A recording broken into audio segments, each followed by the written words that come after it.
There's an undeniable allure to luxury watches, isn't there? Rolex, Patek, Audemars. They're more than just instruments for telling time. They are declarations of status. They scream to the world, "I've made it."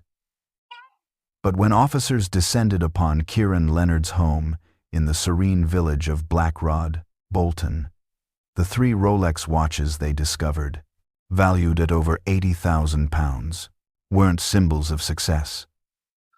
Instead, they represented the heavy price of human misery.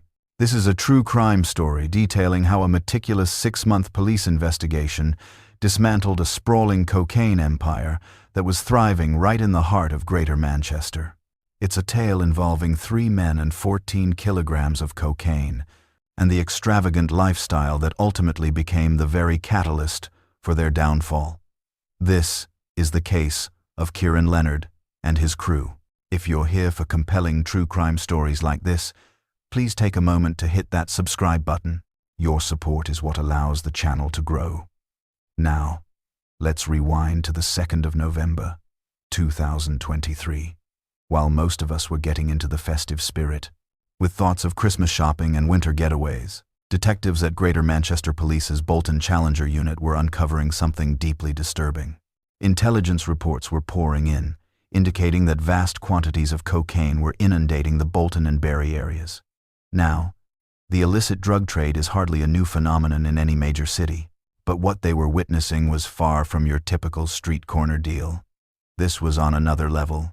We're talking wholesale quantities, with kilograms of the substance being trafficked, then cut, packaged, and distributed throughout the entire region. A highly sophisticated supply network was clearly at play, and the police were determined to find out who was pulling the strings.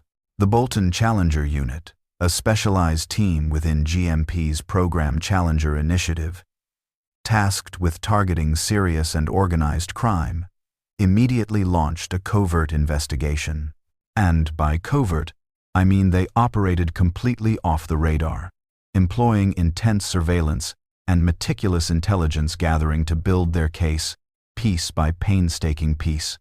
Think of it like assembling a complex jigsaw puzzle, where the pieces are constantly in motion and the key players are actively trying to prevent you from seeing the final image.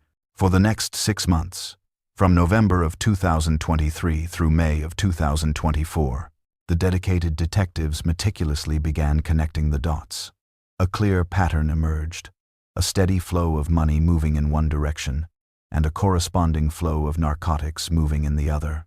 And at the very heart of this web, 3 names surfaced repeatedly: Kieran Leonard, Reece Shaw, and Mark Cosgrave. But here's the reality of these kinds of true crime investigations. Having a strong suspicion about someone's involvement and having the evidence to prove it in court are 2 entirely different beasts. The police needed concrete, irrefutable evidence, the kind that would hold up under the intense scrutiny of a judge and jury.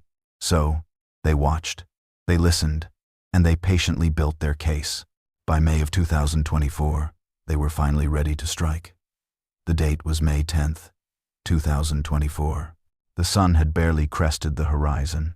Across Bolton and Bury, most residents were still asleep or just beginning their morning routines, oblivious. But for the officers of the Bolton Challenger Unit, it was go time.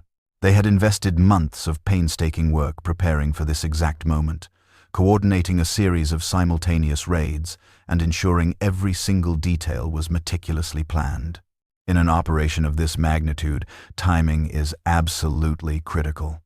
The strategy is to strike all targets at the exact same time, leaving no opportunity for one suspect to alert another or to destroy crucial evidence. Let's begin with Mark Cosgrave, at 52 years old, the senior member of this trio. In the pre-dawn hours of that morning, officers descended on his residence on Medlock Way in Bury. The body cam footage from the raid paints a vivid picture of just how unprepared he was for their arrival. Cosgrave was sound asleep in his bed when the police breached his home. An officer's voice cut through the early morning quiet. "Listen to what I have to say to you, mate. Right now, you are under arrest for conspiracy to supply Class A drugs, okay?" The caution followed. You do not have to say anything, but it may harm your defense if you do not mention when questioned something which you later rely on in court. Anything you do say may be given in evidence. Do you understand that? Okay. This is for a prompt and effective investigation. That is the stark reality when you choose a life of true crime. One moment you're asleep in the comfort of your own bed, and the next, your world is turned upside down by police officers in your bedroom, informing you that you're under arrest for serious drug offenses. But Cosgrave wasn't the only thing they discovered in that house. A thorough search of the premises revealed cocaine with a street value exceeding £24,000. But the discoveries didn't stop there. Officers also located a significant quantity of adulterants. These are cutting agents used to dilute the purity of the cocaine, which allows dealers to stretch their supply and maximize their profits. And then they found the crucial piece of the puzzle, a hydraulic press. Now, you're probably asking yourself, what on earth is a hydraulic press doing in the home of a suspected drug trafficker? Well, it was central to their operation. After the pure cocaine is cut with adulterants, it's left in a powdered form. But in this illicit trade, distributors prefer the product in solid blocks for streamlined transport and sales. This is where the hydraulic press became a crucial tool. It was used to compress the cut substance back into dense, saleable bricks effectively. A clandestine production facility, operating in plain sight on a residential street in Bury.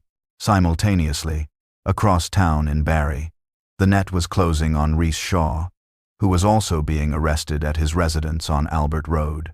He was 34 years old, and as police would soon confirm, he was Leonard's trusted second-in-command. When officers swept his property, they discovered £7,000 in cash. Not in a bank, mind you. Just raw currency sitting in his home. Imagine trying to justify that to the tax authorities. But the ultimate prize for law enforcement that day was Kieran Leonard himself, who lived on Croston Grove, in Blackrod, a tranquil corner of Bolton. The kind of place you would never associate with the kingpin of a drug syndicate. He was 31 years old at the time, and his lucrative reign was about to come to a dramatic end. Officers spotted Leonard in his Volkswagen and moved in to apprehend him, and we have the actual body-worn camera footage of this moment, which provides a chilling and fascinating window into Leonard's mindset, a scene straight from a true crime documentary. So you've been arrested, right? On suspicion of being concerned. On suspicion, of being concerned. Supply of Class A substances, and conspiracy to supply Class A substances as well. Why you, pardon? Why you? What's all your lights on? I know. It's all right. So you don't have to say anything. But it may harm your defense if you don't mention when questioned something which you may later rely on in court. Anything you do say may be given in evidence. It's okay. What's that? As the officers recited his rights, Leonard just kept repeating, "Why, though? Why, though?" There is something profoundly surreal about that exchange. Here was a man who had been directing a major cocaine supply network for months, yet he seemed genuinely perplexed as to why the police would possibly be interested in him. Whether it was authentic confusion, deep denial, or just the shock of capture, we'll never know. But it's a detail that followers of true crime will find unforgettable. The search of Leonard's residence in Blackrod uncovered the items that would become the prosecution's crown jewels. Those 3 Rolex watches, valued at a combined total of over £80,000. Just pause and consider that. £80,000 strapped to your wrist. That is more than many individuals earn in 2 full years, just sitting there on one person's arm. And these weren't the only symbols of his wealth that police uncovered. The evidence pointed to Leonard living what they called a lavish lifestyle, complete with designer clothes, luxury vacations, and expensive cars. He had all the trappings of extreme success. But this raised the one question that was surely on everyone's mind. Where does a 31-year-old from Bolton come up with the funds for 3 Rolex watches? The answer, police would allege, was brutally simple: cocaine. Now that the 3 main players were in custody, Detectives could finally begin to piece together the mechanics of this operation, and what they revealed was a textbook example of an organized narcotics supply chain. Let me illustrate how this gang was structured, because it was surprisingly sophisticated. At the very top, you had Kieran Leonard. Picture him as the chief executive officer of this criminal enterprise. He was the one arranging for large quantities of the illicit substance to flow into the region. He set up the purchases, likely from suppliers higher up the food chain that law enforcement may still be actively investigating. He provided all the financing, and he skimmed the lion's share of the profits. Leonard was the orchestrator, the one calling the shots, instructing the others on what to do and when to collect the cash, and when to move the product. He was living that extravagant lifestyle on the proceeds, turning drug money into Rolex watches and five-star holidays. Below him you had Reese Shaw, Leonard's right-hand man. Shaw was the operations manager, the one out on the streets doing the actual legwork. His primary role was to supply the street-level dealers and to collect the cash generated from the sales. Think of him as the middle management of this dark business, taking his orders directly from Leonard and ensuring they were carried out. Shaw was the essential bridge between the wholesale operation Leonard was running and the street dealers selling directly to users. He would deliver the product to the dealers, collect their payments, and then transport that money back up the chain. It's a critical position in any drug ring, and that £7,000 in cash found at his house is proof that he was handling significant amounts of money. And finally, you had Mark Cosgrave, the senior member at 52 years old.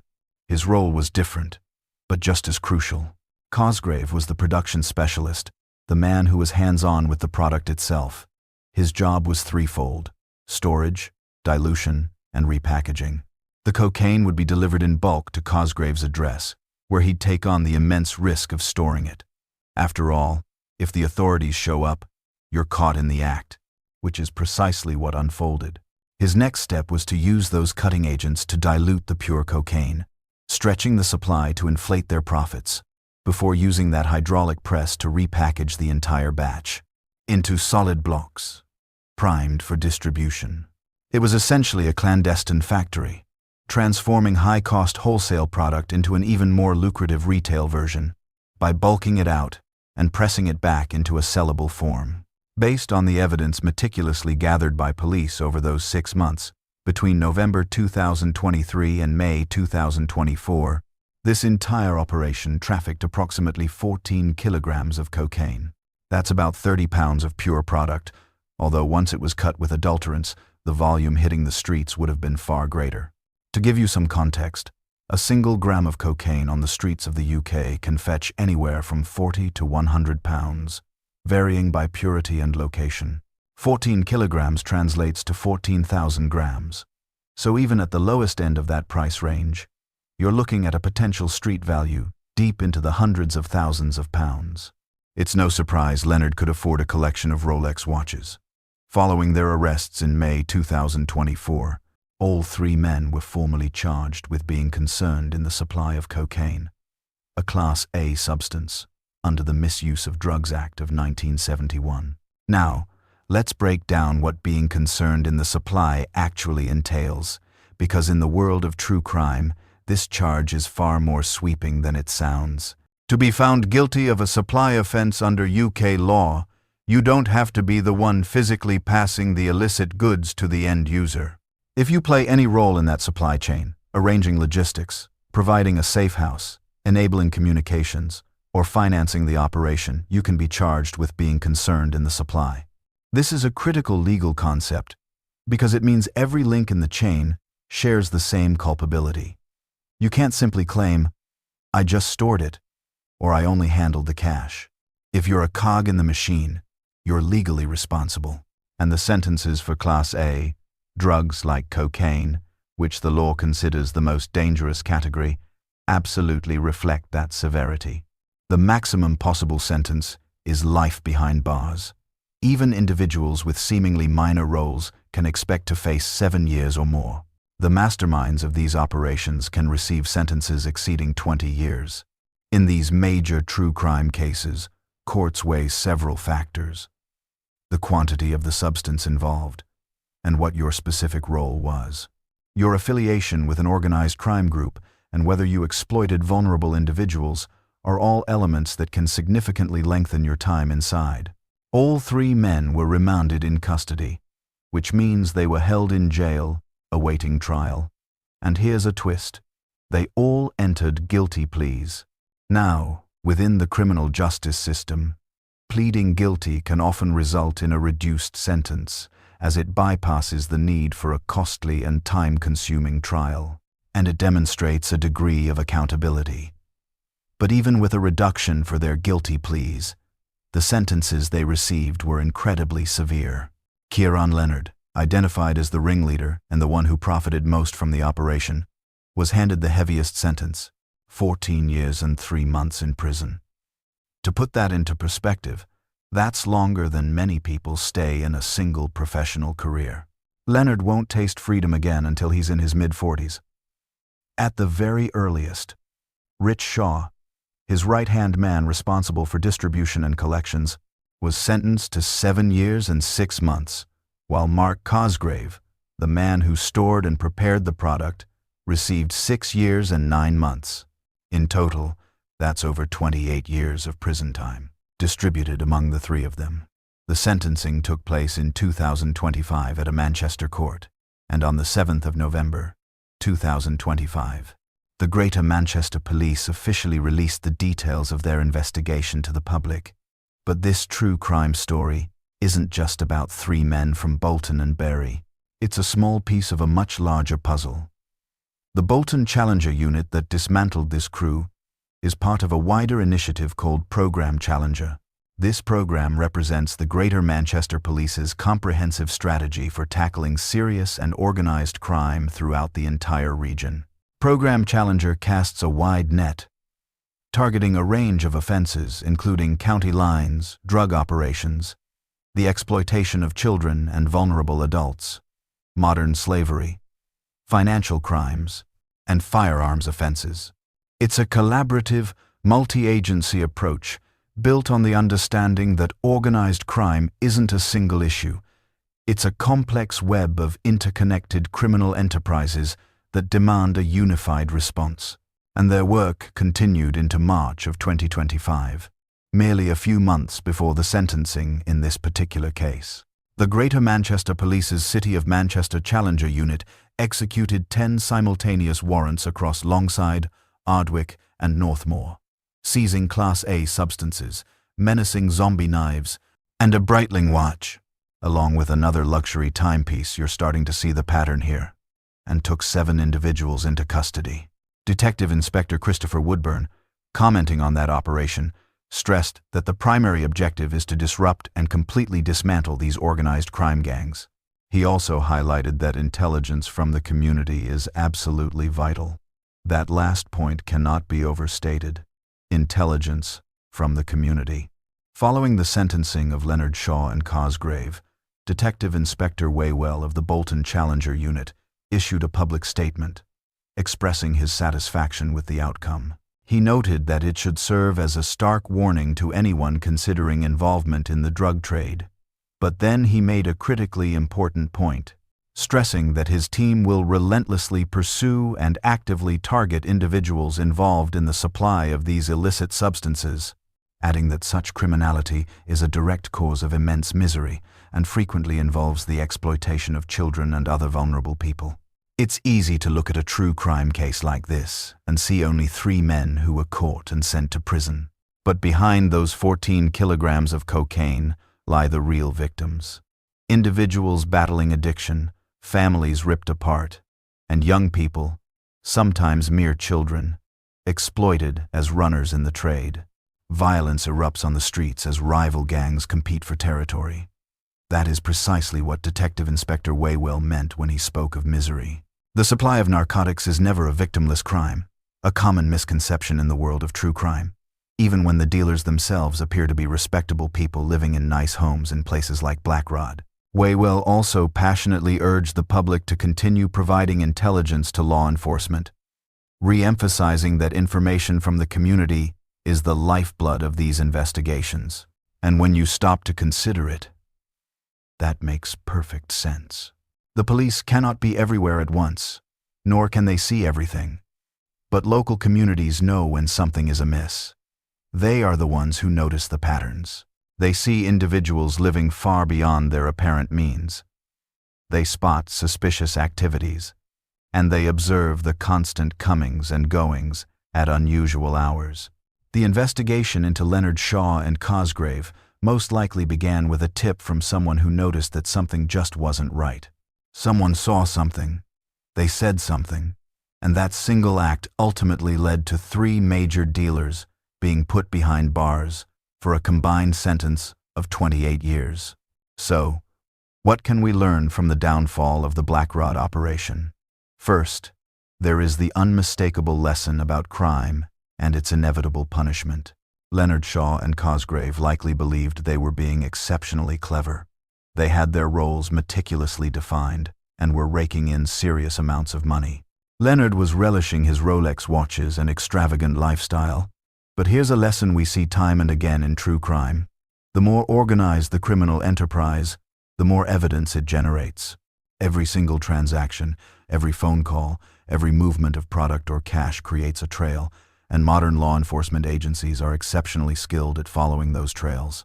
A mere 6 months of surveillance and intelligence gathering was all it took to construct a case so formidable that all 3 men had no choice but to plead guilty. They knew the evidence against them was simply overwhelming. The second lesson here is about lifestyle. Those very same ROLEX watches that looked so impressive on Leonard's wrist ultimately became exhibits in a criminal prosecution. Irrefutable evidence of unexplained wealth, and definitive proof that his legitimate income could never possibly account for the life he was living. In the criminal underworld, there's an old adage: don't let your lifestyle write checks that your cover story can't cash. Leonard's lifestyle was certainly writing some very large checks, and when the police came knocking with questions, there was no legitimate explanation for the source of his funds. Third, and perhaps most importantly, is the lesson about consequences. The actions of these 3 men did not just harm themselves. Consider all the people who purchased the illicit substances they supplied. Think of the families ravaged by addiction, and consider the potential for violence that may have erupted within their distribution network. The drug trade creates ripples of harm that extend far beyond the dealers themselves, and that is precisely why the sentences are so severe.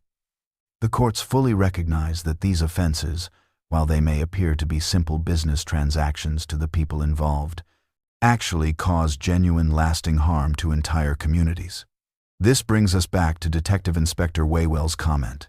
The discussion surrounding the exploitation of children and vulnerable adults is not just talk. It's a harsh reality. County lines, drug dealing, the specific target of Program Challenger, often sees urban gangs recruiting teenagers from smaller towns to move and sell their product. They become ensnared in violence. Their lives are utterly derailed, all to further enrich individuals like Leonard, Shaw, and Cosgrave. The confiscation of high-value watches, cash, and narcotics, in this case, also spotlights a critical aspect of modern policing: asset seizure. It is simply not enough to imprison drug dealers if they are permitted to retain their ill-gotten wealth. What message does that convey? That crime is a profitable venture as long as you're willing to serve the time. No. Contemporary asset confiscation laws authorize police to seize any property acquired through the proceeds of crime. Those ROLEX watches are gone, the cash has been seized, and the luxury items have been confiscated. This is about dismantling the financial incentive for crime and guaranteeing that criminals cannot enjoy their profits, neither now nor upon their eventual release from prison. And so, here we are. At the conclusion of the saga of Kieran Leonard and his cocaine distribution network in Bolton and Bury, which all began as intelligence reports about a flood of drugs into the area, and ended with 3 men facing decades behind bars and 14 kilograms of cocaine being taken off the streets. Over £80,000 worth of luxury watches were seized, along with thousands in cash. It is a dramatic story, but for followers of true crime, it is also an unnervingly familiar one. Drug supply networks are established. They operate for a period. Police launch an investigation. Arrests are made. And the cycle begins all over again somewhere else, with someone new. But every single case matters. Each investigation disrupts a criminal network. Each conviction sends a clear message. And each seizure of illicit substances means those drugs will not make it onto the streets, into people's bodies, into their bloodstreams, and into their lives. For the residents of Blackrod, Bolton, and Bury, the elimination of this supply network means a safer community. For the police officers who invested 6 months building this case, it means justice has been done. For the courts that sentenced these men, it means upholding the law and protecting society. And for Kieran Leonard, Rishore Shaw, and Mark Cosgrave, it means years behind bars to reflect on the decisions that led them to operate a cocaine empire from the streets of Greater Manchester. Those Rolex watches might have appeared impressive once, but in the end, they became nothing more than items with evidence tags in a police property room, and their owner became just another prisoner number. He has more than 14 years to serve. That is the true price of the extravagant lifestyle, and it is a debt that continues to be paid, day after day, year after year, behind prison walls. This has been the story of the Blackrod drug dealer, a classic true crime account of ambition, greed, organized crime, and ultimately, justice. Thank you for watching.